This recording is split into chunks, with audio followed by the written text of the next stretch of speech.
Galera, só pra avisar, o assunto aqui será o líder do Campeonato Brasileiro, meu irmão. 10 pontos na frente do segundo colocado. Tem jogo importante esse fim de semana. O assunto será o enorme Botafogo, meu parceiro. Essa é a parada. Atrapalhei? Estádio Newton Santos. Aqui, ó, Estádio Newton Santos. Cara, muita coisa pra gente Ativação conversar. de negócios do Botafogo. Tem John Textor na arquibancada. John Textor na arquibancada. Exatamente. Essa é a parada, cara. Vamos falar sobre Botafogo aqui já com Tairo Arruda, que Resistência é CEO de do clube. assédio árabe, né? Exatamente, cara. Então, tudo que foi feito pelo Botafogo, a gente pode falar também sobre essa troca de treinador no Botafogo, né? Chegando um novo técnico agora, o Bruno Lage, né? E essa passagem ali pelo Cláudio Caçapa, que foi muito bem conduzida, né? E uma forma estratégica, né? Exatamente. O Caçapa, cara, dirigiu o Botafogo em 3 jogos, 3 vitórias, tá bom não? 100% de aproveitamento. Foi isso tudo, é? 3 jogos e 3 vitórias. Caramba. Cara. É isso aí. Uma delas só contra o Grêmio fora de casa, tá bom? Pô. Ali um jogo bem pegado, parecia até jogo de Libertadores. Né? Exatamente, cara. Botafogo sabendo sofrer. Pô. Foi pressionado por um período e depois deu o troco com uma frieza. Sim. Que tem se tornado a marca desse time, né? É isso aí. E mandando um abraço pra toda a galera do Botafogo, cara, os jogadores, né? Enfim, tem um carinho tanto com o nosso trabalho aqui no Charla, quanto com as minhas narrações também. Então, mandando um abraço pra toda a rapaziada do Botafogo aí. Pô, Eduardo, Luiz Henrique, Rafael, que já esteve aqui. Sim. Né? Toda a rapaziada que é gente boa demais, mano. E é um time que, assim, a gente vê muito merecimento no que tá alcançando, no trabalho que tá sendo feito e nessa reestruturação do Botafogo, que é o nosso assunto agora. É o Fogão, o enorme Botafogo, cara. Líder do Campeonato Brasileiro, 10 pontos à frente do segundo colocado. Tairo, tudo bem? Prazer receber você aqui. Bem-vindo. Palmas pra Tairo Arruda, CEO do Botafogo, aqui no Charla Podcast. Fogo! Pô, essa é a parada. Bem-vindo, Tairo. Tairo, primeiro, em nome da torcida do Botafogo, eu te agradeço. Obrigado representando, né, pelo trabalho que vocês estão fazendo, assim, é um negócio impressionante. E, cara, parabéns pelos resultados. A gente vê, eu tava falando com o Beto aqui, muito merecimento nesse trabalho do Botafogo, tanto dos jogadores e principalmente da gestão do clube. Então, parabéns pra vocês, cara. Não, obrigado. Realmente, a fase que a gente vive, principalmente dentro de campo, surpreende muito a gente também. Claro que a gente não esperava isso no começo da temporada. Justamente porque a gente tá com, cara, a melhor campanha da história dos pontos corridos até então. Isso era inimaginável. Nos melhores sonhos nossos, a gente não pensava nisso. Então, a gente tem que aproveitar o momento também para construir muito mais coisas que vêm também com o resultado esportivo. Acho que quando o trabalho... Aí você pode tirar essa... Se você tá sentindo isso também, né? Acho que quando o trabalho ele é feito seguindo os processos, cumprindo ali aquela situação... Quando vai pro resultado, acontece isso inesperado, né? Estavam programando algo, mas estavam programando certinho, cumprindo. E aí, quando vai pra dentro do campo, vem a recompensa, né? Sim, com certeza o trabalho sério, processo, sistemas, pessoas muito boas trabalhando no dia a dia corroboram, né, com os resultados esportivos. Mas eu sou um cara estatístico, né? Eu vim de estatística. Legal. E na verdade, assim, cara, existe não sei se vocês conhecem, tem um livro, a Bíblia do futebol, chama Soccernomics. Sim. Do professor Stefan Smansky. Inclusive, eu conheço ele, é um grande professor. Ele diz o seguinte, ele diz que o futebol é estatístico. Portanto, se você gasta com um elenco, se você constrói um elenco caro, você tem muito mais chances de ter resultado esportivo. Que é natural, né? Sim. Um elenco caro compõe-se de jogadores mais melhores você vai ganhar mais. Isso é muito verdade, A relação entre valor da folha salarial e a posição final do campeonato, essa correlação é muito alta. Portanto, hoje nós temos a 6ª maior folha do campeonato. A gente espera que com essa folha a gente fique figurando entre os 6 primeiros. Com o trabalho sério da gestão, uma gestão focada nessa eficiência, a gente consegue até atingir um patamar a mais, né, do que a estatística nos diz. Sim. Mas não esperávamos que seria tão mais assim nesse primeiro ano nosso. Cara, sensacional. Agora, sobre isso, daqui a pouco vai falar sobre o estádio Newton Santos, que eu acho que é um capítulo também, né? Caiu no tapetinho, já era. A parada dentro assim, e fora de campo, né? Isso. E muito legal você falar dessa questão estatística. Eu queria que você falasse sobre algo que impressionou a todos. Tem muitos jogadores do Botafogo, e isso é bom falar pros apreciadores de futebol, que muita gente não conhecia. né? E você vem com Adrielson, você vem com Eduardo, você vem até com o próprio Tiquinho, que no Brasil, por mais que ele tivesse o sucesso que teve no Porto, né? Ainda era pouco conhecido de muita gente, assim. E aí a gente tá falando de análise, a gente tá falando de um trabalho muito competente do scout do Botafogo. Como é que se montou esse time que tá na liderança do Campeonato Brasileiro? E você que é um fã de estatística, eu acho que o principal setor nesse caso foi o scout do Botafogo, né? Sim, a gente investiu muito no scouting. Foi a primeira coisa que a gente fez, foi montar um time grande de scouting através do Alessandro Brito, ele que montou a equipe dele. Hoje a gente tem um time de analytics, que é análise de dados mesmo, pesado.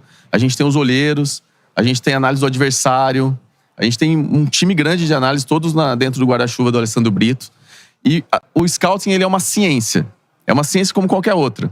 Você tem uma profissão de médico, o cara estudou a vida inteira para aquilo. Sim. Você tem o cara que estudou a vida inteira para identificar talentos no futebol.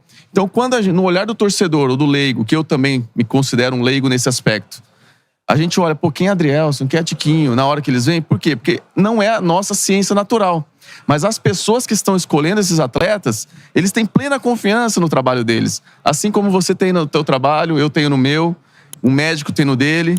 Então, cabe a nós, torcedores, confiarmos primeiramente no trabalho do outro, né? Se as pessoas que estudaram a vida inteira para aquilo, escolheram aquilo, fizeram aquela decisão, tomaram aquela decisão, vamos dar um voto de confiança. Exato. E a gente está provando, né? A gente está provando que com um trabalho sério, com bons scoutings, com processos de scouting adequados, a gente consegue surpreender e montar um time muito eficiente. É aquele time que foge do padrão. Poxa, eu vou escolher o óbvio, né? Que é um jogador óbvio. Não, esse jogador óbvio é caro. Eu vou no vizinho ali pegar o 10 dele, pegar o 8 do outro. O que não é óbvio é aquele que entrega resultado de forma eficiente, financeiramente falando. Sim. Exatamente. Tem o melhor, na sua opinião, né? Você chefiando, o melhor departamento de scouting do Brasil, assim, o Botafogo, pelo menos nessa temporada, assim. O Botafogo tem surpreendido bastante, os resultados falam por si. E o resultado que a gente está tendo hoje é um trabalho direto do departamento de futebol. Não só da equipe de scouting, mas também do Mazuco. Porque eles trabalham em conjunto. Não é só identificar, é negociar, é trazer, é identificar o perfil do atleta, se ele se encaixa com o perfil do elenco. Então tudo isso é um trabalho realizado pelo departamento de futebol. E a gente tem, assim, visto que dá para fazer muito bem, tendo esses profissionais incríveis dentro desse nosso clube. Durante os programas da nossa charla, né? Quando a gente tá falando do Botafogo, nessa arrancada que o Botafogo deu, do início do Brasileirão pra cá, eu sempre tenho gostado de fazer uma analogia com o Moneyball. O homem que mudou o jogo. Isso. Que, lógico, ali é uma coisa dentro do beisebol. Mas também era uma estatística, um método que o cara foi buscar o cara do método que fazia dentro do universo de 3 mil nomes um perfil de um time campeão e não era ninguém conhecido também. E ele achou. Não foram campeões, mas ele achou um time muito competitivo. Eu gosto sempre de falar, o Botafogo passou um período que a própria torcida não estava entendendo, né? E criticando.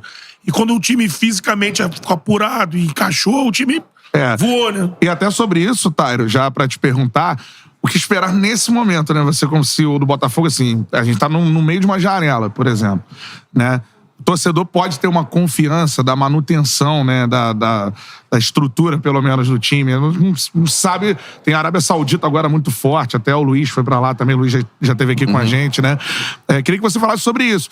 E se o Botafogo também pode buscar soluções no mercado, enfim, como é que tá esse momento? Lá atrás o técnico só falou, não, se a gente chegar brigando pelo título, né, de repente vale fazer alguma contratação ou outra. Como é que tá a situação, assim? Só voltando, a questão do Moneyball, realmente, assim, a complexidade para aplicar o conceito do Moneyball no futebol é bem diferente.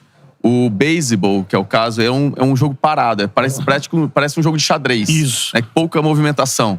Então, as bases de dados que se extraem daquele jogo, elas são muito mais fáceis de se trabalhar e muito mais precisas. O futebol é dinâmico, é correria o tempo todo. Então você tem uma série de dados ali que são imprecisos, variáveis, que não são conclusivos. Imponderável, mas presente. Muitos cientistas de dados mundiais buscando a fórmula mágica do Moneyball, do futebol. E não conseguem encontrar, é muito mais difícil. Sim. Mas existem muitas formas de você analisar um atleta por diversos aspectos que minimiza o risco da contratação. Sim. Nunca vai ser perfeito, Mas, assim, realmente, assim, o scouting consegue minimizar riscos e trazer pessoas que, assim, quando você traz em 5, 6, 7, você erra muito menos e consegue construir um plantel de atletas. Perfeito. Né? E, de fato, assim, voltando à pergunta do futuro, quando a gente começou, a gente teve que implementar todos os processos de scouting. E hoje, nós já temos mapeados e identificados os próximos talentos que a gente quer trazer. Só que, para isso, eu preciso de espaço, né? Nós precisamos de espaço. Não posso encher de jogador dentro do time que não vai jogar. Então, se um dia a gente perde alguém, porque é o business do Brasil, tem que se vender atletas, não que isso vai acontecer nessa janela, porque a gente realmente quer segurar o elenco para buscar esse... O objetivo é esse, segurar para buscar o título. A gente vai atrás disso, né? A gente não esperava que a gente estivesse nessa posição, mas o Textor mesmo deu a entrevista dele e falou, não, vamos fazer de tudo para conseguir esse título, né? E isso passa por segurar esse elenco. Se eventualmente a gente perder uma peça, que seja nessa janela ou que seja na outra, o nosso departamento de scouting já tem mapeado quais são as peças que eles querem para substituição. Sim. Então é um trabalho que é constante, é dia a dia, esse mapeamento e essa construção do entendimento de onde que está o talento que a gente tem que buscar para compor os elencos futuros do Botafogo. Pô, cara, os torcedores do Botafogo estão aqui, a gente tem uma audiência muito grande e tudo mais dos Botafogo, estão vendo um cara preparado, né? É uma mudança que até me arrepia, cara, porque o que a gente via do Botafogo antes e agora ver o que você está trazendo pra gente nessa mudança, nessa preparação do Botafogo, é muito merecimento, é muito trabalho, é uma equipe muito competente que foi montada, né? Queria que você falasse, então, sobre o Tapetinho, estádio Newton Santos. Eu já vi muitos jogadores que vão jogar, né, nos adversários e tal, elogiando o gramado do Newton Santos, né? Que era uma coisa muito criticada. Gramado sintético relacionado a lesões. Outro dia o técnico do Flamengo falou sobre isso e tal. Por que o gramado do Newton Santos é diferente? Porque tá dando tão certo pro Botafogo que venceu todos os jogos em casa brasileira, assim. Eu acho o seguinte, que o melhor gramado artificial é aquele que é mais parecido com o natural em termos de jogabilidade. Ou seja, a bola quica de um jeito parecido, ela corre de um jeito parecido. E foi esse o nosso foco em buscar um artificial. Foi qual é a tecnologia atual que existe no mundo que a gente pode trazer esse artificial que não mude tanto a jogabilidade. E a gente conseguiu. Tanto é que os elogios que a gente tem recebido de adversários é justamente nesse sentido. Porque eles não consideram a adaptação ao jogo do nosso gramado tão diferente do gramado deles. Perfeito. Diferente do campo do Atlético Paranaense, que a bola quica muito, do Palmeiras, que é muito rápido o campo, o nosso não. Então isso tem recebido elogios. E isso também tira aquele peso de falar, poxa, o Botafogo só ganha no artificial. Não, mas quando vantagem, né? Quando o nosso artificial é parecido com o natural, então a gente perde mesmo essa vantagem, a gente não tem ela. Inclusive, a gente está ganhando jogos fora de casa. É o melhor mandante e o melhor visitante do Campeonato Brasileiro. Então, é por aí. Só que, dessa forma, com o artificial, além de a gente garantir uma qualidade de jogo, não ter buraco, não ter aqueles gramados ruins, a gente ainda viabiliza todo o business de shows que a gente tem construído. Né? Então, é um ganha-ganha incrível. E essa questão de lesões, né, que você mencionou, também, voltando à estatística, não é verdade. A gente teve essa preocupação também quando a gente estava estudando a trazer um gramado artificial. E a gente analisou os dados do Palmeiras, do Atlético Paranaense. Poxa, se é verdade que tem mais lesões em artificial, será que o Palmeiras está tendo mais lesões? Será que o Atlético Paranaense está tendo? Que eles jogam lá direto? Não estavam tendo. Então a gente viu que isso é um pouco de mito. O que o diretor do Flamengo, o Braz, falou, a recuperação é diferente. Isso é verdade. Existe uma certa recuperação do pós-jogo, um pouco diferente do natural. Do jogo no natural. Mas é conhecido. Palmeiras já tinha isso também, o Atlético, enfim. Não é o Botafogo que está mudando o mercado se iniciou essa mudança e o Botafogo seguiu para benefício de todos, na verdade, né? Porque agora a gente entrega um jogo muito mais bonito, muito mais de qualidade do que o nosso próprio estádio tinha anteriormente. Inclusive, o Luiz Castro chegou já criticando o gramado do Newton Santos com toda razão. Sim. Né? E hoje está todo mundo elogiando, inclusive, adversários. Exatamente. O que você citou, só para ampliar para o torcedor, o impacto do Botafogo utilizando o seu estádio como um aparelho de entretenimento agora potencializando isso com a questão do gramado e tudo mais, o quanto que isso vai impactar nas finanças do Botafogo, essa regularidade de eventos lá. Sabe que o Rio é uma capital muito procurada para isso, né? E tendo ali o Newton Santos como uma casa dos espetáculos. A gente identificou uma oportunidade de negócio, de criar receita nova, de crescer a base de receita do Botafogo. Assim a gente consegue ter um time mais caro, porque a gente gera mais receita para suprir aquela folha salarial maior. Então a gente está sempre buscando essas fontes de receita, né? E a gente identificou essa oportunidade porque o Rio de Janeiro, que é uma grande capital, a segunda maior cidade do Brasil, não tinha um estádio, não tinha um espaço para receber shows grandes. Inclusive, esses grandes shows que vinham ao Brasil, essas grandes bandas mundiais, não vinham ao Rio.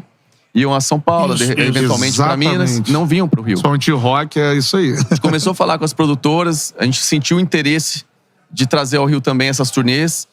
Então a gente começou a fazer o business plan todo, né? Quanto que a gente vai gastar com gramado versus quanto que a gente vai ganhar. E assim, realmente a gente está construindo uma linha de receita muito grande, muito boa. E principal, que os nossos adversários não conseguem. O Palmeiras consegue, né? Já fez, deu certo. Inclusive, a receita que o Palmeiras gera também é investido no futebol deles. Sim. Portanto, a gente entende que esse business nosso, essa receita nova, cria uma vantagem competitiva pro Botafogo que outros clubes não conseguem. Pô, sensacional. No caso de você, rapidinho, só um pouquinho, porque você citou o Palmeiras, no caso do Newton Santos, vai ter um planejamento para o clube não ter que sair, porque no Palmeiras é um acordo que é além do futebol, né?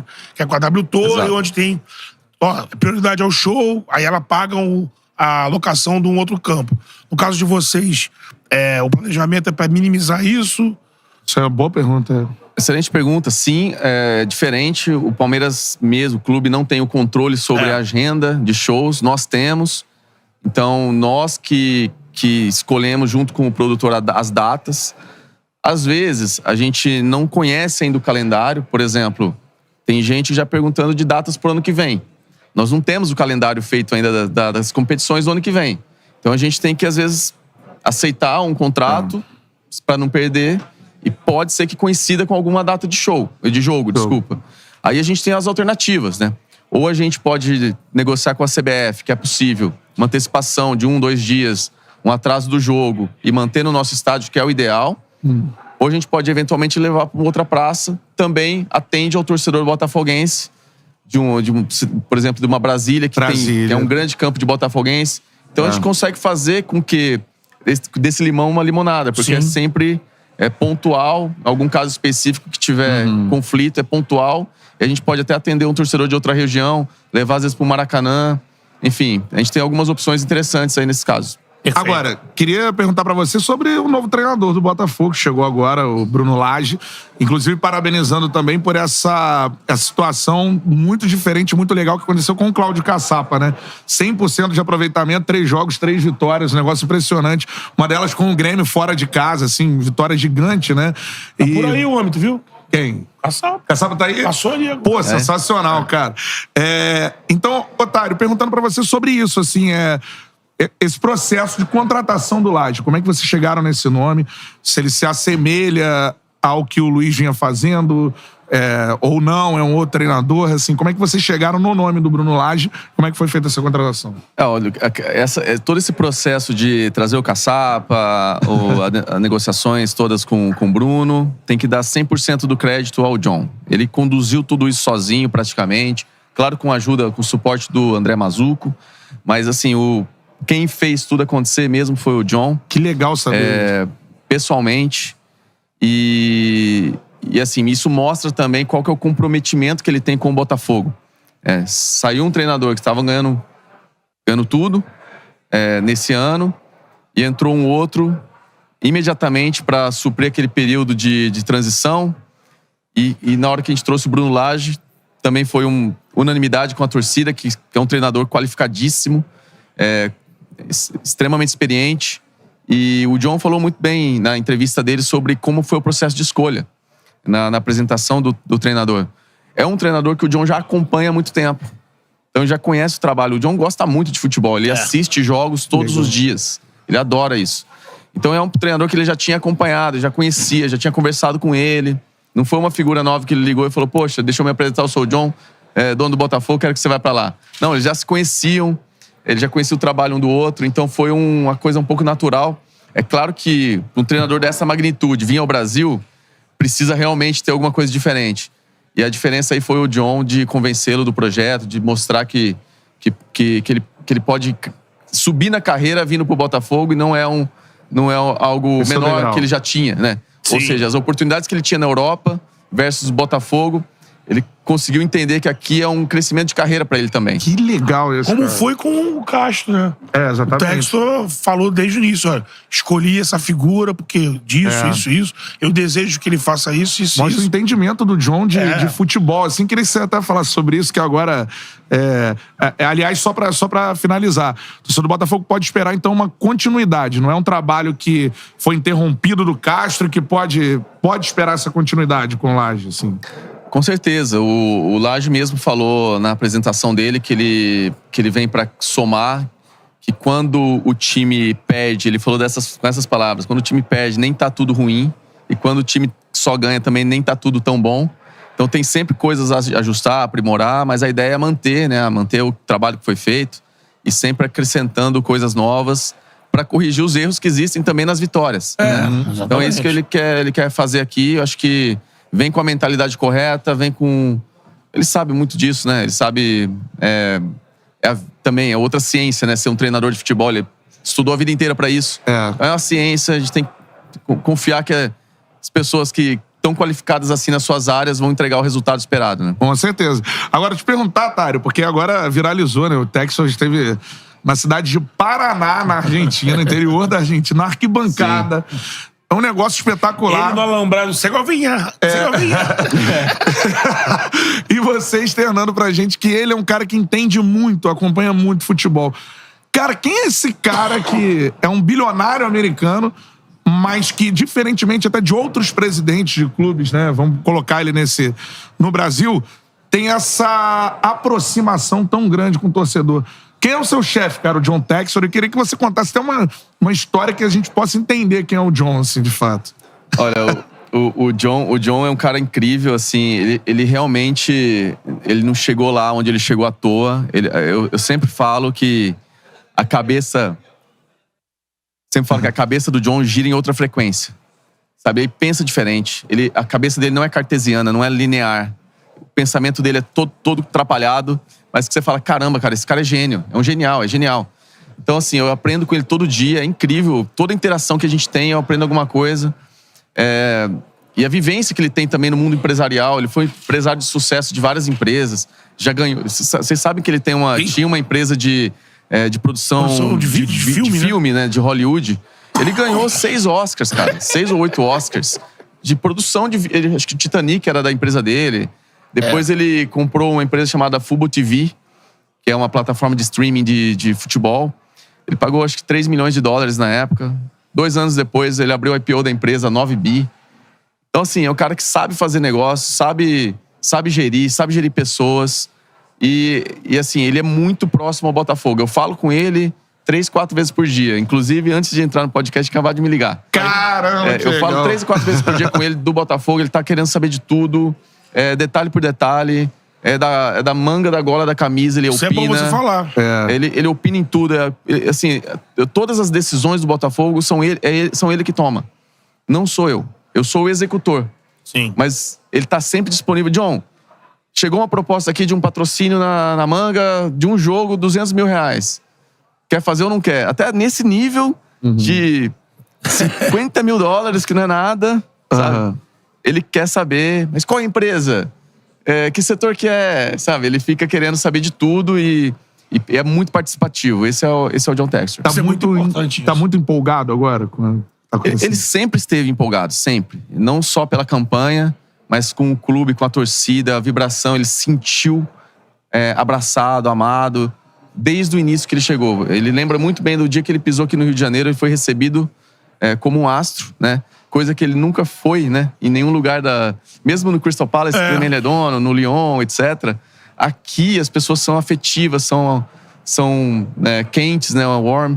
E ele sente esse carinho todo desde o início, não só nas vitórias, nas derrotas, ele também sofreu bastante com essa momento ali, né? Instável. Mudança de humor ali do brasileiro, né? Mas que, de certa forma, é muito positivo, mas pra também, às vezes pode ser negativo e muitas vezes. Sim. Tanto é que a manutenção do Luiz Castro foi difícil, né? Por conta difícil. da pressão toda ali. Né? Mas a gente demonstrou que a gestão não enxerga a pressão. A gente enxerga o projeto, a gente acredita naquilo que a gente está construindo e nas pessoas que a gente tem dentro de casa. Tá? Só nós sabemos do trabalho de cada um ali dentro, só nós sabemos avaliar o trabalho de cada um. Às vezes não é o resultado em campo que vai dizer se a pessoa é uma boa ou mau gestor, um bom ou mau treinador, Sim. um bom ou mau jogador. Porque todos nós aqui temos problemas pessoais. Dias ruins, né? Dias ruins. Isso não significa que nós somos maus. Ou se você, às vezes, consegue corrigir aquele problema da pessoa pessoal que ela está vivendo, às vezes ela performa diferente no trabalho. Exatamente. Então, muitas vezes, até eu tive uma reunião com as organizadas, naquela campanha ruim do Carioca que tivemos. Sim. As organizadas foi falar, Cobrando a saída do treinador. Aí eu expliquei pra eles, vocês sabem por que a gente tá perdendo jogos, cara? Vocês acham que é por causa do treinador? Não é. Não é por isso. Então, a visão do mundo é míope, porque não tá no dia a dia. Lógico. Agora eu falei assim, poxa, a gente não tinha estádio no Carioca, porque o nosso gramado estava sendo construído. Então, todos os jogos a gente jogava fora de casa. Imagina você jogar todos os jogos tendo que viajar 2 vezes a mais do que os nossos adversários, num campeonato desvalorizado, né? A gente até tinha falado, poxa, vamos levar o time para os Estados Unidos. Sim. Não vamos. Quer dizer, ninguém tava ali querendo entrar com canela com outro jogador. Tava todo mundo ali, pô, esse campeonato ninguém valoriza. Já não tô jogando em casa. Jogador, principalmente, né, os que vêm de fora, né, os contratados, pô, a família aqui no Rio de Janeiro, o cara não consegue dormir na casa dele, cara, que toda hora ele tá viajando, entendeu? Tem 2 jogos fora toda semana. Isso impacta no futebol. E o Castro sempre falou isso, falou, no dia que a gente voltar a jogar no Newton Santos, a gente vai performar diferente, porque tá impactando mesmo a falta de ter um estádio nosso, da nossa casa, tá impactando o resultado. Sim. Então, quando a gente identificou essas causas das derrotas, a gente falou, pô, não é o treinador, cara, ele terminou o ano bem. Por que de um mês pro outro ele virou um mau treinador? Então a gente tem realmente essa convicção no nosso trabalho e nas pessoas e no projeto. Então, quando tem esse tipo de situação com a torcida, a gente sabe como lidar. Você achou que o Castro, na saída, ele foi correto? É uma coisa de mercado? O que você acha sobre isso? Ou decepcionou um pouco? Porque a torcida, ele decepcionou na saída, assim. Pelo menos que eu observei. Teve um episódio ali que não foi culpa dele. Assim, é difícil julgar as pessoas também, porque talvez as decisões de momento ali também são difíceis de tomar. Às vezes a pessoa tem as melhores intenções na hora da tomada da decisão e erra na decisão. Sim. A gente também erra todo dia, né? Mas ali eu acho que o problema foi o assessor de imprensa dele. A gente viu que ele vazou coisas pra imprensa daqui, criou um clima ruim no vestiário. A notícia saiu antes, né? Saiu antes via assessor de imprensa do Luiz. E, inclusive, o Luiz nem sabia disso. A gente descobriu e, poxa, ele ficou chateado pra caramba com o assessor dele. E aquilo tudo que causou uma turbulência na semana da saída. Se a gente tivesse conduzido tudo isso, o assessor de imprensa dele, de forma pacífica, dentro de casa, conversando, ninguém ia saber, a gente ia fazer uma transição tranquila. Mas a partir do momento que saiu coisas na mídia, numa véspera de um jogo, a gente teve aquele prejuízo daquele jogo contra o Milionários. Mas a gente identificou a causa também. Eu acredito que não tenha sido do Luiz, tenha sido dessa pessoa. Acho que tá certo. aí. Até porque o Luiz, o que eu tenho pra falar pro torcedor do Botafogo que ficou magoado, o Luiz esteve aqui no Charla Podcast, foi um cara extremamente gentil, um cara carinhoso com a gente, assim, um cara, de fato, muito legal, assim. Pra terminar, Tairo, isso aí, só perguntar a camisa do Botafogo, quando vem o novo manto aí do Fogão? Bom, então eu já vou deixar aqui um furo legal aqui pra vocês. Opa! Ninguém sabe da data, né? Vocês vão saber de primeira mão. Vai ser dia 27, a estreia contra o Coritiba em casa. Cara, aí, sensacional. Tá pronta já? Já está pronto. O que você pode falar? Contra o Coritiba. Que você pode falar, tá lindaça a camisa, assim? Tá linda. Poxa, A qualidade que a Reebok traz, a produção é diferenciada. A gente gostou muito do material, da tecnologia, os ajustes, o design mesmo, né? Que foi tudo escolhido pelo John. Ele adora isso também, cuidadosamente. Ele olhou as amostras que ele recebeu, pediu mudança, muda a gola, eu quero a gola diferente, quero isso, quero aquilo. Então, assim, teve o dedo ali do John em tudo. E outra coisa, a linha de treino tá maravilhosa. Eita. Tá maravilhosa a linha de treino. Que vai ser uma linha mais popular. A gente, até a torcida, até pra saber disso também, né? Quando a gente precifica os nossos produtos, a gente tem algumas dificuldades ali. A gente não pode colocar a nossa camisa de jogo a um preço muito barato. Muito menos do mercado. Sim. Por quê? Porque a gente acaba desvalorizando o nosso parceiro, a Reebok. Ela é uma marca premium. Ela não pode ter um preço mais barato do que as outras marcas premium. Sim. Então a gente tem que sempre alinhar a precificação junto com o parceiro para não prejudicar também o trabalho deles. Lógico, né? lógico. Então a nossa camisa vai vir a preço de mercado alinhado com a precificação dos demais clubes. Tá? Mas para atender também a classe mais humilde do Botafogo, a gente tem uma linha de treino maravilhosa, que para mim são as minhas preferidas e que vão vir num preço mais popular. Vou gastar dinheiro. Pra galera poder utilizar. Pô, muito bacana, hein? Muito legal. Muito legal. Eu tô orgulhoso de conversar com você e orgulhoso de ver o Botafogo assim. Parabéns, cara. Você é um cara extremamente preparado, cara. Dá orgulho de ver o Botafogo assim. Parabéns pro John Textor. Parabéns pro Botafogo. É merecimento. Quem fala, não, daqui a pouco vai cair. Cara, o Botafogo vai estar disputando sempre por conta Sólido, desse né? trabalho sólido que vocês vêm desempenhando. Ó, Charla Podcast aberto pro Botafogo, já sabe disso, né? Os jogadores já estiveram aqui. Dá um abraço pro Rafael, tamo junto, pro Eduardo. Todos eles assistem aí. E, cara, o que você precisar da gente, a gente tá à E olha a disposição. plateia qualificada, hein?